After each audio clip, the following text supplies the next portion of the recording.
Et ravi de continuer d'être avec vous cette fin de matinée sur Sud Radio. Ça roule, alors attention, car ça va être un ça roule un peu particulier. Il va y avoir le départ du Tour de France, là, qui se joue en ce moment du côté de Brest. On va faire un petit détour avec le bus.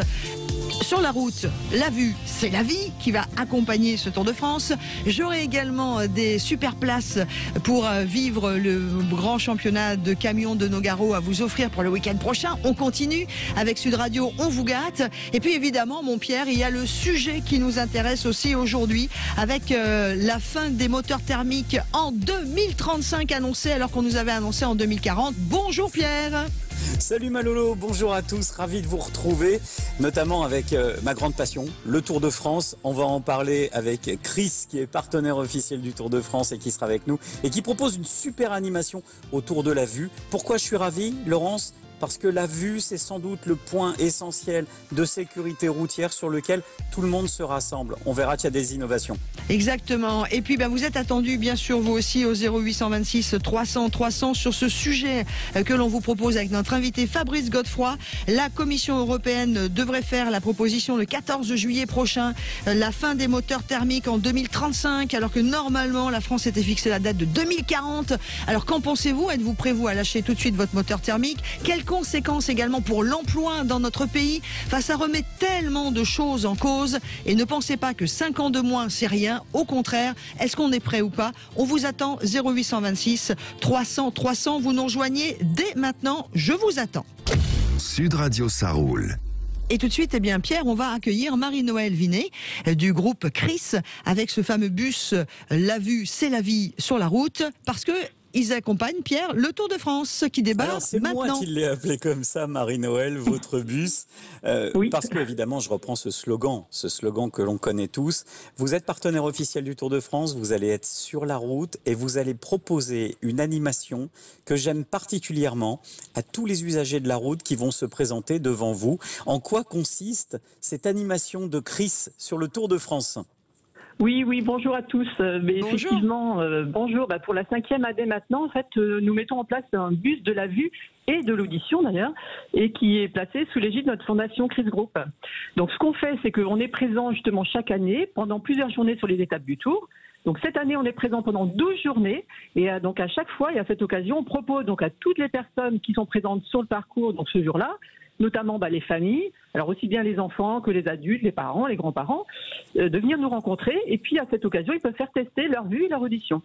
Alors ce que j'aime particulièrement sur cette opération, c'est que vous savez, au volant, je pense que je fais souvent cet amalgame, je dis, je préfère rouler de quelqu'un qui a 82 km/h au lieu des 80 que rouler derrière quelqu'un qui est complètement miro comme une taupe. Et je trouve qu'on n'en fait pas assez en termes de sécurité routière autour de la vue.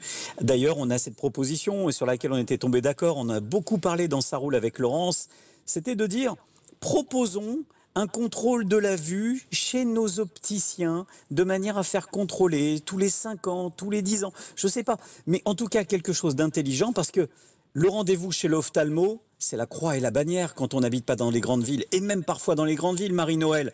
Est-ce que les opticiens font ce rôle ? Est-ce que si je vais chez Chris aussi, je peux faire tester ma vue gratuitement ? Alors oui, alors justement, donc ce que je voulais rappeler justement, c'est que dans le bus, on a tout le matériel nécessaire et justement dans le bus aussi, on a une équipe de professionnels de santé avec justement des ophtalmologistes, on a des orthoptistes, on a des opticiens et on a des audioprothésistes. Donc vous voyez, on a vraiment tous les professionnels qui sont concernés par la vue qui peuvent justement ce jour-là accueillir toutes les personnes qui viennent et faire bien des tests de vue à ces personnes-là et donc bien vérifier qu'ils ont une vue qui est tout à fait conforme. Voilà, et c'est important, mon Pierre, effectivement, pour la sécurité routière de tous et pas simplement du conducteur. Ça paraît évident. Moi, je trouve que c'est une très très belle initiative. Vous êtes opticien officiel du Tour de France pour la 6e année consécutive. Vous avez ce bus qui permet à chaque étape de tester et sa vue et son audition. On aura l'occasion d'en parler régulièrement tout au long de ce Tour de France parce que l'audition, c'est aussi important. Quand on prend la route, si on n'entend rien, il peut y avoir aussi des conséquences. Merci beaucoup.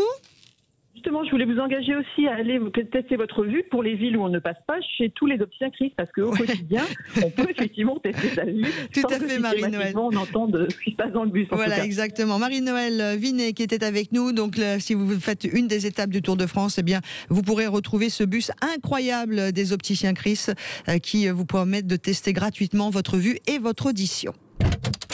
Sud Radio, ça roule. Le sujet qui nous occupe aujourd'hui est un sujet qui va risquer de nous faire perdre nos voitures beaucoup plus tôt que prévu, en tout cas les voitures thermiques que nous avons, Pierre, avec cette Commission européenne qui fait normalement cette proposition le 14 juillet prochain. Nous, en France, on s'était fixé la date de 2040, eh bien ce serait pour 2035 la fin des moteurs thermiques. Et Pierre, c'est pas qu'une histoire non plus de pollution ou d'écologie, il y a derrière un énorme enjeu de l'emploi partout en France et pas que, et c'est pour ça qu'on a eu envie d'en parler, Pierre. Oui, ce qui me fait peur, Laurence, au-delà de ça, c'est qu'on voit les annonces qui se multiplient, notamment une du groupe Volkswagen, Audi, qui a annoncé mettre fin aux moteurs thermiques dans quelques années. Moi, ça me fait peur parce que j'ai l'impression que ceux qui font ces annonces, eh bien, on va être très clair, c'est ceux qui ne seront plus aux manettes, aux fonctions politiques dans une dizaine d'années. Donc, ils prennent aucun risque. Ils peuvent annoncer toutes les bêtises du monde qu'ils veulent pour soi-disant envoyer des signaux politiques. La réalité, c'est qu'aujourd'hui, on n'est pas prêt. Il n'y a pas de borne de recharge. Les voitures électriques n'ont pas l'autonomie nécessaire, à moins de rouler en Tesla avec une autonomie merveilleuse et des superchargeurs. Sinon, on n'y est pas. Mais la conséquence, Laurence, c'est l'emploi. Et là, ça va être la catastrophe. Je rappelle que la voiture en France, c'est 10% de l'emploi. Alors, pour ce faire, et tu as raison, Pierre, nous, on a un invité qui connaît bien le sujet et qui se bat aussi pour cette histoire d'emploi. C'est Fabrice Godefroy, qui est expert mobilité environnement chez 40 millions d'automobilistes. Bonjour Fabrice. Bonjour. Ce que vient de dire Pierre, c'est important. On a mis le doigt là-dessus. L'emploi. Quid? Alors que toutes les usines sont déjà en train de fermer en France. Le problème, c'est qu'on est pris effectivement en entonnoir vers cette fin du moteur thermique. Alors, à deux niveaux. Pour le parc roulant, ce sont les zones de faible émission. Et là, quand on parle de la Commission européenne, ce sont les ventes de véhicules en Europe. Alors effectivement, il faut revenir un petit peu en arrière.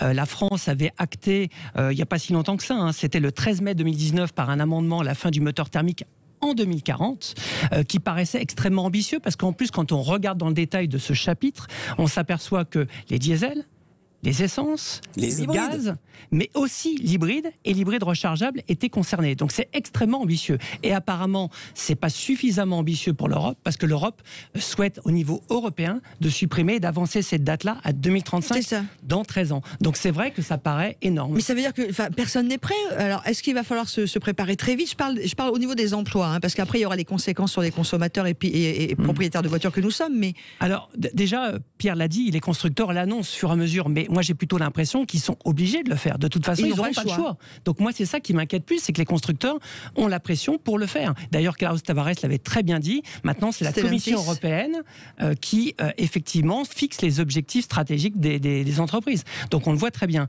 Alors après, effectivement, au niveau des emplois, au niveau de l'industrie en France, effectivement, ça va être très important, parce que l'Observatoire de la métallurgie a évalué à plus de 100 000 emplois qui pourraient disparaître avec la fin du moteur thermique. Alors évidemment, il y a tous les constructeurs, il y a les équipementiers, mais il y a aussi tous les sous-traitants. Donc c'est extrêmement important, effectivement. Alors moi, Fabrice, j'ai juste un problème.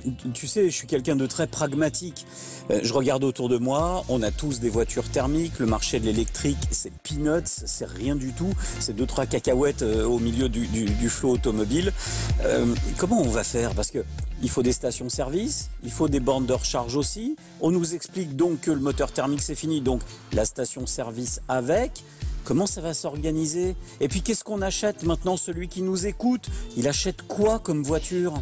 C'est une révolution, parce qu'aujourd'hui, alors on sait très bien qu'on veut pousser le véhicule électrique depuis maintenant quelques années. On a des subventions qui sont assez fortes, et d'ailleurs qui baissent à partir du mois prochain de 1 000 €. Donc on est plutôt en train d'arrêter, de freiner au niveau des subventions, au niveau du 100% électrique. La subvention, c'est l'impôt. Voilà. Et donc 6,5 des ventes en 100% électrique l'année dernière, et on est à 7% cette année. Donc c'est sûr que ça serait une révolution. Alors après, ce que tu dis, Pierre, c'est très intéressant, parce que les répercussions financières pour la France de passer du moteur thermique vers le véhicule 100% électrique ont été chiffrés. Ils ont été chiffrés par le rapport de l'Office parlementaire sur l'évaluation des choix scientifiques et technologiques, et ils l'ont évalué à 500 milliards d'euros. C'est-à-dire que ça va coûter 500 milliards d'euros à la France de passer du thermique au 100% électrique. Alors pourquoi? Parce qu'évidemment, tu l'as dit, il y a toutes les infrastructures qu'il va falloir mettre en place, et pour l'instant, on peine à les mettre en place. On a 30 000 bornes publiques.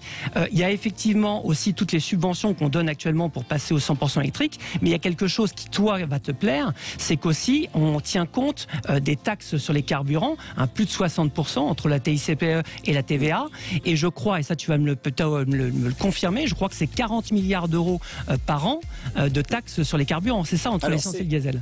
Pour être très honnête, les taxes sur les carburants, c'est 42 milliards par an pour l'État. Ça représente, Laurence, la moitié quasiment, un peu plus de la moitié de ce que rapporte l'impôt sur le revenu. Les taxes sur le carburant, c'est la moitié de l'impôt sur le revenu. Je ne sais pas si vous vous rendez compte un peu. Donc l'État va devoir se passer de ça. Franchement, Fabrice, on va se prendre une taxe sur nos compteurs Linky quand on va brancher nos électriques. Alors, mais ça c'est déjà annoncé. Mais si vous voulez bien, messieurs, on en parlera après parce que là vous êtes partis. On a du monde qui attend au standard aussi pour réagir. Et puis on a la possibilité de continuer d'en parler dans quelques instants. Excusez-moi de jouer un petit peu les mères fouettards du côté du timing. Mais nous avons aussi des jeux et un super gagnant à découvrir dans quelques instants avec la question que je vous pose maintenant pour gagner des places pour le circuit de Nogaro. Avec la question que je vous pose, c'est en quelle année que le Grand Prix Camion a été créé au Grand Prix sur le circuit Paul Armagnac? En quelle année le Grand Prix Camion a été créé sur le circuit Paul Armagnac? Est-ce 1 1964, 2 1994? Max, il aime bien cette année 1994. Est-ce que c'est 1964 ou 1994 que le Grand Prix Camion a été créé sur le circuit Nogaro? 0826 300 300. Et on continue de parler de ce qui va se passer en 2035 puisque la Commission européenne devrait faire cette proposition, ça va nous arriver sur le coin du nez normalement mi-juillet, que la fin du moteur thermique sera pour 2035 et non pas 2040. Alors avec Pierre et Fabrice Godefroy, notre invité expert mobilité environnement chez 40 millions d'automobilistes, en train de découvrir les conséquences que ça va avoir, et pas simplement pour nous automobilistes, on n'aura plus nos voitures thermiques, mais pour l'emploi en France, en Europe et partout ailleurs. Et surtout, eh bien, on a vous aussi qui avez envie de réagir. C'est Denis qui nous rejoint au 0826 300 300. Bonjour Denis. Bonjour. Merci d'être avec nous. Voilà, donc j'ai une C5 qui a 11 ans, je voulais la changer. J'ai regardé pour acheter une voiture électrique. Ouais. Alors en gros, ça coûte 15 000 balles de plus qu'une voiture thermique. L'État nous donne 6 000, donc il reste 9 000 à mettre en plus qu'on espère récupérer sur la consommation. Ouais. Alors au niveau de la consommation, une voiture essence va consommer en gros 5 litres au 100, donc ça fait 7 €. Et une voiture au pétrole va consommer 20 kWh, ce qui fait en gros 4 €. Donc on récupère 3 € du 100. Oui. Donc pour récupérer 9 000 €, il faut faire 300 000 km. Ah là là là. Donc ça fait à peu près 30 ans. Et attendez, Denis.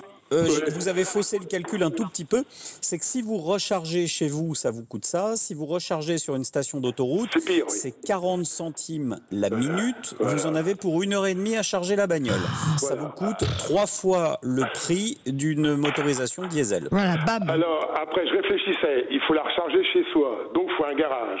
Pour avoir un garage, il faut une maison. Donc c'est la moitié des Français. Oui. Après, il faut des Français qui ont un peu de sous. Donc on divise par 2. Donc on arrive à 20% des Français. Donc ils vont avoir une voiture qui va coucher au garage, une voiture qui va coucher dehors. Donc ils vont pouvoir recharger chez eux que 10% des voitures. Bam. Ok, joli calcul. Après, je pensais au niveau du gouvernement, ça vous l'avez dit tout à l'heure, la taxe pétrole rapporte 42 milliards par an, et vous avez oublié de dire que s'ils nous donnent 6 000 € par voiture et par an, on vend 2 millions de voitures neuves, ça fait 12 milliards supplémentaires. Donc il y a 54 milliards à trouver. Après l'électricité, il faut bien la produire. Donc une voiture qui va faire 10 000 par an à 20 kWh au 100, donc j'avais calculé 20 kWh. Non mais vous les ferez pas. Parce qu'avec une autonomie misérable comme ça, attendez, ne parlez pas tous en même temps. Parlez pas tous en même temps, c'est compliqué. Alors, finissez mon calcul. On arrive rapidement, si vous voulez bien. Oui, après, juste une dernière phrase. À 80 TWh de production d'électricité, donc ça fait 8 réacteurs nucléaires. Flamanville, ça fait 10 ans qu'il est commencé, et il marche toujours pas, donc je me dis qu'on donne les sous au croque-mort avant d'acheter une voiture. Conclusion de Denis sur Sud Radio. Non, mais en tout cas, Fabrice et Pierre, les les calculs de Denis sont d'une justesse imparable, quoi. Ouais, c'est ce qu'on disait. Ça a été calculé par un rapport parlementaire. Ça coûtera 500 milliards d'euros à la France. Et effectivement, il ne faut pas rêver. Moi, je vois les gens qui ont des véhicules électriques actuellement. Effectivement, on peut faire des économies sur l'électricité. Par contre, il ne faut pas rêver. Tout ce que l'on perd sur les taxes sur l'essence et le diesel, il faudra bien le récupérer quelque part. Et on va le récupérer certainement d'une façon ou d'une autre. Alors, Pierre commençait à le dire sur le compteur Linky, mais il y a certains pays comme l'Australie, par exemple, qui commencent à partir du mois prochain à taxer au kilomètre parcouru une taxe supplémentaire sur le véhicule électrique. Donc, non, puis il y a autre de toute chose. façon, il faudra trouver une solution. Et il y a autre chose, sûr. Pierre, par rapport à ce que dit notre ami Denis, là, qui est intervenu de Saint-Mémy dans la Marne, où on écoute Sud Radio aussi sur les applications, sur Internet actuellement, ou sur le DAB+, c'est qu'une partie de la population, s'il n'y a plus de moteur thermique, va se retrouver à pied, Pierre. En fait, c'est très simple. La voiture électrique, pour l'instant, c'est quoi? On va être honnête. La voiture électrique, c'est le 2e ou 3e véhicule d'un foyer qui est pas trop dans le besoin. C'est une voiture qui coûte beaucoup plus cher, qui ne rend pas les services du thermique. C'est une voiture qui fait que de l'urbain, parce que dès que vous faites de l'autoroute, ou alors il faut passer chez Tesla. Mais là, il faut quand même avoir un petit peu d'argent. Oui, bref, la voiture électrique, c'est une voiture de gens qui sont quand même pas dans le besoin. Pierrot, voilà. ok, il y a la voiture électrique, mais si, fin du moteur thermique, ça veut dire fin du moteur hybride aussi, parce qu'il y a des moteurs thermiques dans les hybrides. Enfin, on va pas pouvoir tous rouler à l'électrique, je comprends pas. Laurence, est-ce que tu te mets à la place de celui qui vient de s'acheter une voiture hybride, là, hier, avant-hier, et qui nous écoute en ce moment? Il a envie de s'arracher les cheveux. C'est une réalité, Fabrice Godefroy. Alors, c'est sûr que dans l'amendement pour la 2040 en France, c'était marqué, hybride, rechargeable et hybride, qui était concerné par l'extinction de ces véhicules au niveau des ventes, c'est pas du parc roulant. Donc ça, c'était marqué. D'ailleurs, il y avait même marqué une phrase en disant c'est vraiment ambitieux d'ailleurs de le faire. C'est marqué noir sur blanc. Vous pouvez le retrouver, cet amendement. Et quelles conséquences sur les ventes d'occasion? Il nous reste 30 secondes. Et alors, Pascal Canfin, lui aussi, l'a précisé. Pascal Canfin, c'est le député européen qui est chargé de cette mission au niveau européen. Et lui, il a dit il y a plusieurs étapes. D'abord, il y a la norme Euro 7 qui va être renforcée en 2025. Après, en 2030, ils veulent baisser de 60% les CO2. Et en 2035, 200%. Donc 100%, c'est évidemment 100% électrique. Donc c'est là où on veut nous emmener. Après, le débat, on en reparlera, savoir si c'était une bonne solution, si c'était écologique, si c'est une bonne solution pour les emplois au niveau de la France. Rapidement, Pierre. On en reparlera. Juste un point, Pascal Canfin, faut connaître quand même le curriculum vitae des gens qui pondent des âneries comme ça. C'est l'ancien directeur général du WWF, c'est-à-dire qu'on a affaire à une sphère écologiste aujourd'hui qui est aux manettes. Donc fondamentalement, on bascule dans des mesures extrémistes. J'aimerais qu'on refasse un autre sujet sur les conséquences sur les voitures d'occasion mi-juillet, si effectivement ça passe, quelles conséquences sur la revente des voitures d'occasion? Parce que si vous achetez aujourd'hui une voiture thermique et ou une voiture hybride, alors évidemment 2035 ça paraît loin, c'est dans 14 ans, mais quid dans 14 ans? Qu'est-ce qu'on fait de tout ce qu'il y a sur ce parc qui est vendu actuellement? On nous force à acheter du hybride, qu'est-ce qu'on va faire de tous ces véhicules? Bonjour l'écologie, on en parle de tout ça évidemment prochainement. Merci Fabrice, vous reviendrez? Avec plaisir. Ça a été très court, ça a été trop court, mais bon, il y avait aussi le Tour de France, donc ça roule. Pierre, bon week-end. Le Tour de France. Ça roule bien, mais c'est parti de Brest en Bretagne. Allez, bon Tour de France à tous, c'est bon week-end avec Sud Radio.